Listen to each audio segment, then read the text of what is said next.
In the Bhagavad Gita, Lord Krishna advises us to keep putting in effort without being attached to the results.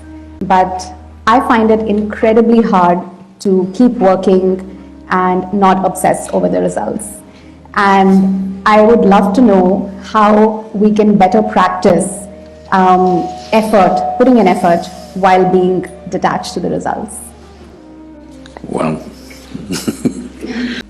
I am not in any way well studied about any scripture. It's unfortunate, but I have to say I have not even read the Gita.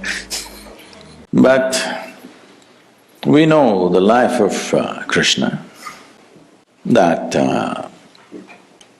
people think Krishna means butter, girls and flute. But you need to understand this. All these things happened only till he was 16 years of age. So after 16, he lived an extremely committed life. His commitment was to marry the political process of the day with the spiritual process, because he saw unless those who wield power are essentially in their experience have a larger sense of life and an inclusive sense of identity, not my family, my children, my husband, my wife, this stuff. You have a larger sense of identity, only then you must wield power. Otherwise, it will lead to corruption. People say, power is corruption. Power is not corruption. Limited identity is corruption. They believe they're doing the right things and they're doing the horrible things all the time because their identity is so small. So he was trying to change this. This was his whole life's mission. And always working for results. Hello? A man who's working with such intensity and commitment is not working for not producing results. Obviously, he's working for results. The problem is, you heard what Krishna said through the words of a king's servant.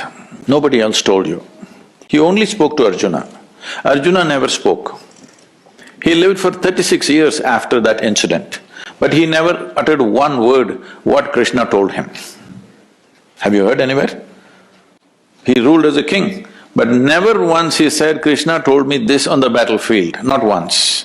So everything that you have heard is only from Sanjaya, who was a king's servant. You must understand the quality of a king's servant, he's very reliable. See, if you…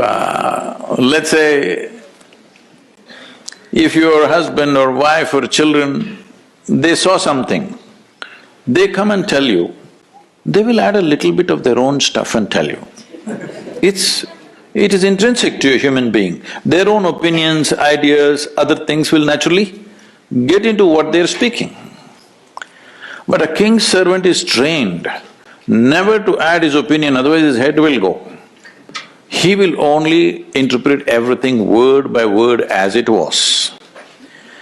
So he is a kind of a ancient tape recorder, okay? He's recording and just telling the king, this is what he is saying. But there's no context. What is shared between two people where there's a very deep relationship,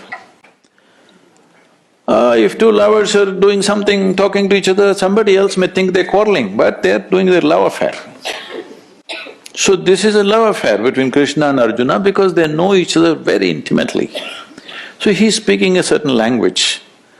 So as king's servant takes word by word without knowing the context or understanding what it is, the experiential dimension of what it is, and he's saying. So having said that, see, essentially it is just this, whatever you wish to do in your life, you have goals. What kind of goal will you set up? Right now you're in the university. What kind of goal will you set up? What you already know, you will exaggerate that a little bit and think it's a big goal in your life. Generally people call this an ambition, I call this a constipation. Because you're trying to handle life little by little, just like constipation. If you have a goal, your goal cannot be something absolutely new. It is only an exaggeration of what you already know, yes or no? Can you think of a goal that you simply don't know? How is it even possible? So, what he is saying is, there is a direction we have taken, but you have to be dedicated to the process. Otherwise, goal will just be hallucination. If you do one thing right now, just don't take this one breath, take the other breaths, let me see. I can't do it. That's all he's saying. He's saying without taking this step properly, you hallucinate about the goal. What is the point? In yoga we say this very simply. We say if you have one eye on the goal, you have only one eye to find your way, it's inefficient, that's all. So he is just talking about in a battle, if you're inefficient, it is not that you won't get your increment or promotion, you just get dead. Hello? In a battle, if you're inefficient, you think you will just lose your marks or something? A grade you will lose, is that what it is? No, you will be buried that evening. So he is telling him, because Arjuna is talking about how to kill all these people and me become a king, he says, you will not become a king yet. You need to shoot this guy in front of you now, properly. Otherwise, you… not the king, you will be buried today evening. That's all he's trying to tell him. Is it wrong? So, every year in the month of November, we have a business event. So, 200 CEOs were there last year also, this November it's coming again. And they just look at how seamlessly Isha Foundation functions. Variety of activity, all volunteers. Volunteers means what? Nobody's trained for the job. They are super dedicated, but they're not trained for the job.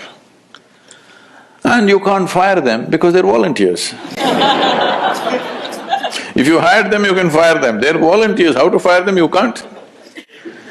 So they looked at this and said, Sadhguru, we pick up the best from IITs and IIMs and all this stuff, but you're just doing with volunteers and your organization functions better than our companies, how is it?